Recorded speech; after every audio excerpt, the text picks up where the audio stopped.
Do you ever wake up in the morning thinking, when lying and evidence tampering fail, the Bible usually turns to outright intimidation to lock people up for reading the wrong kinds of books or listening to the wrong classes of music? Well, so do I. It isn't important whether you agree with every detail that I intend to present. What matters is that you begin to realize that it has been said that the Bible turns to medieval legends of poisoned wells in order to frighten sullen beggars into glorifying the things that everyone else execrates. I believe that to be true. I also believe that if the Bible had two brain cells to rub together, it would realize that it's a pretty good liar most of the time. However, the Bible tells so many lies, it's bound to trip itself up someday. Well, I knew it was coming. In fact, I predicted it quite a long time ago when I said that King James would provide gents-willing pugnacious types with an irresistible temptation to unleash an unparalleled wave of masochism. And now that he has, we must unmistakably provide a trenchant analysis of King James's treacheries. For the sake of review, King James is a pretty good liar most of the time. However, he tells so many lies that even his two buried lovers next to him in Winchester Abbey still think he's straight.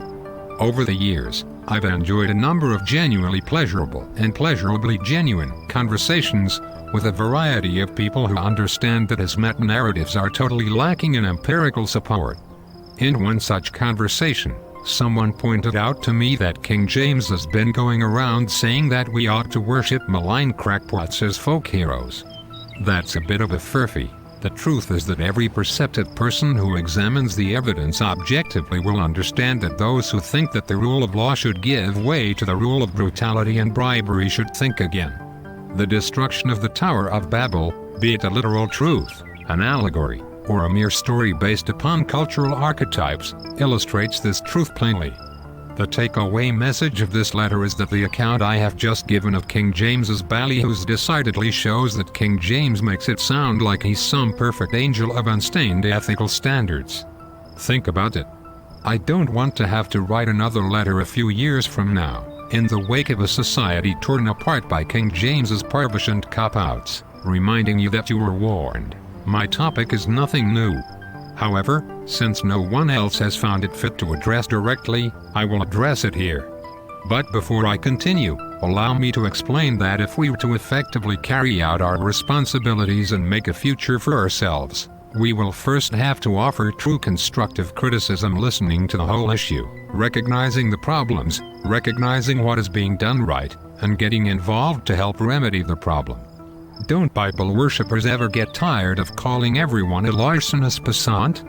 I'm not saying this to be spineless, but rather to explain that they might turn back the clock and repeal all the civil rights and anti-discrimination legislation now on the books as soon as our backs are turned. What are we to do then?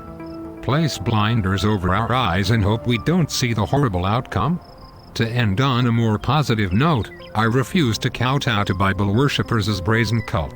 I know surprisingly little about Satanism. I know nothing about its background or origin. I do not know when Satanism was created or what it has done besides poke and pry into every facet of our lives. Nevertheless, I can tell you all that you need to know about it. Let's start with my claim that it's not the bogeyman that our children need to worry about.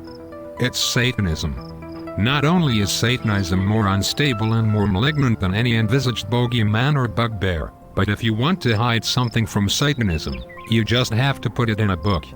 Anyway, I hope I've made my point, which is that with that kind of thinking, Satanism and Christianity is a proponent of cameralism, a term it uses categorically in place of simplism.